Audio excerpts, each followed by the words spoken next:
Police वाली बहू।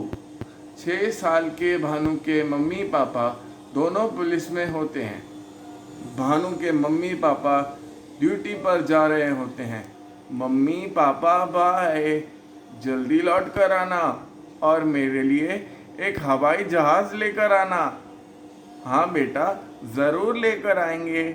और तुम दादी दादा को ज़्यादा परेशान मत करना। हाँ, नहीं करूँगा। और अपनी पैंट में सूसू मत करना।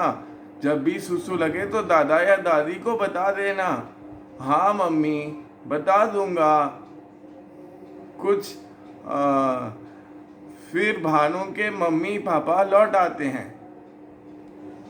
ये हुर्रे, मम्मी पापा आ गए।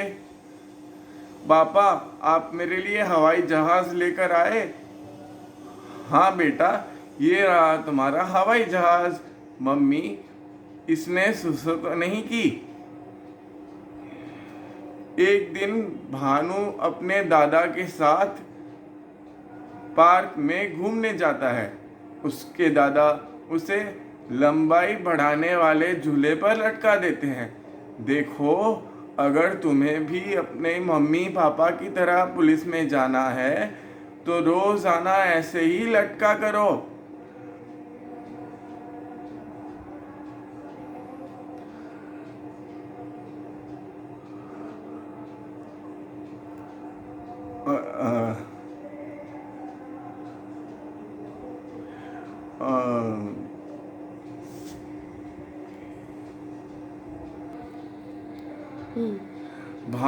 एक दिन भानु और उसकी दादी पार्क में चोर पुलिस खेल रहे होते हैं।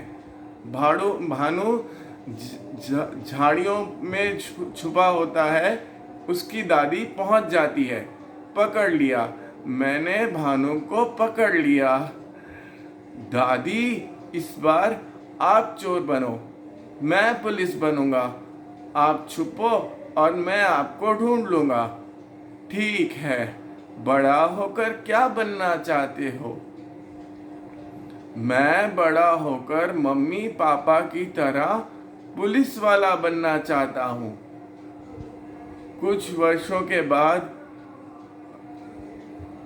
एक दिन भानु के मम्मी पापा का कार एक्सीडेंट हो जाता है और वो दोनों मर जाते हैं।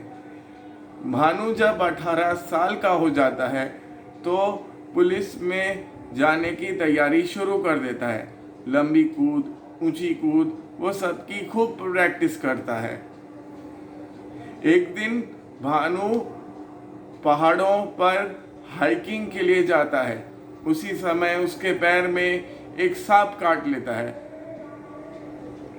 भानु तुरंत अपना चाकू निकालकर सांप के काटे हुए जगह पर जगह जगह बंद लगा देता है ताकि सांप का विष निकल जाए और वो पूरे शरीर में ना फैले। फिर उसके बाद वो अपनी शर्ट फाड़कर जगह जगह बंद लगा देता है ताकि सांप का विष निकल जाए और वो पूरे शरीर में ना फैले। लेकिन खून ज़्यादा बह जाने की वजह से भानु वहीं पर बेहोश हो जाता है। जब उसे होश आता है तो वो खुद को अपने दादा दादी के साथ हॉस्पिटल में पाता है। अरे दादी, मैं हॉस्पिटल में कैसे पहुंचा? बेटा, 2 लोग तुम्हें यहाँ लेकर आए। तुम 3 दिन से बेहोश पड़े हो और तुम्हें खून की कई बोतलें भी चढ़ा चुके हैं। आज तुम्हारा फिजिकल टेस्ट था, लेकिन तुम्हारा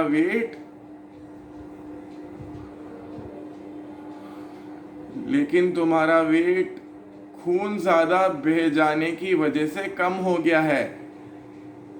कल तुम्हारी यहाँ से छुट्टी हो जाएगी। मजबूरी में भानु एक चौकीदार की जॉब करने लगता है। कुछ वर्षों के बाद भानु के दादा की मृत्यु हो जाती है। बेटा, मैं बीमार रहती हूँ और तुम ड्यूटी पर चले जाते हो। यहाँ ना तो कोई खाना बनाने वाला है और ना ही मेरा ध्यान रखने वाला। तुम शादी कर लो, घर में लड़की आएगी तो कम से कम काम में हाथ बटा देगी। एक दिन भानु और उसकी दादी एक लड़की को देखने जाते हैं। बेटा, तुमने क्या कर रखा है? जी, मैंने बीए कर रखा है। बेटा भानु, क्या तुम्हें लड़की पसंद है? हाँ दादी जी।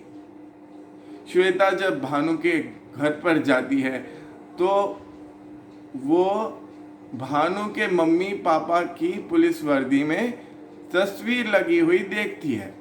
जब तुम्हारे मम्मी पापा दोनों पुलिस में थे तो तुमने पुलिस में जाने की तैयारी क्यों नहीं की?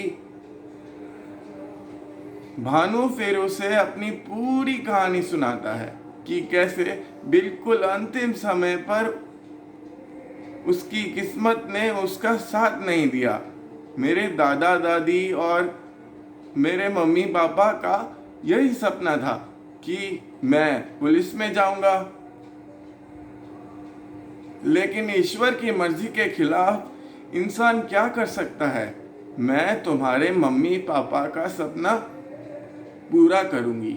मैं पुलिस में जाने की तैयारी करूंगी और तुम मेरी तैयारी करवाना। भानु अगले दिन से भानु श्वेता को तैयारी कराने में जुट जाता है।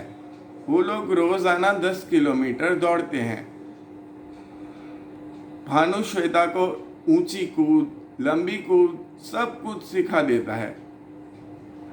श्वेता पुलिस का रिटर्न टेस्ट पास कर ही लेती है और अब फिजिकल टेस्ट की बारी है।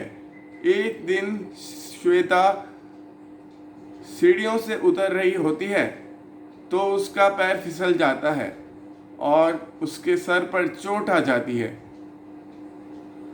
बेटी, अब तुम्हें आराम की ज़रूरत है। तुम फिजिकल टेस्ट की तैयारी मत करो। नहीं दादी, मेरे सर पर चोट ज़रूर लगी है, लेकिन फिर भी मैं अपनी तैयारी जारी रखूंगी। श्वेता पट्टी पहनकर ही ऊंची कूद, लंबी कूद और रनिंग की प्रैक्टिस जारी रखती है। जब फिटनेस टेस्ट की बारी आती है तो तब तक श्वेता के सिर की चोट भी ठीक हो जाती है। वो सभी लड़कियों में सभी टेस्टों में फर्स्ट नंबर पर आती है और पुलिस में भर्ती हो जाती हैं। श्वेता, मुझे तुम पर बहुत गर्व है कि तुमने इतनी परेशानियों के बावजूद भी पुलिस वाली बहू बनकर दिखा दिया। दोस्तों, इस कहानी से हमें शिक्षा मिलती है कि जब हम अपने टारगेट को पाना चाहते हैं तो रास्ते में कुछ कठिनाइयाँ भी आती हैं। हमें उन कठिनाइयों से हार ना मानकर अपना प्रयास जारी रखना चाहिए, तभी सफलता मिलती है।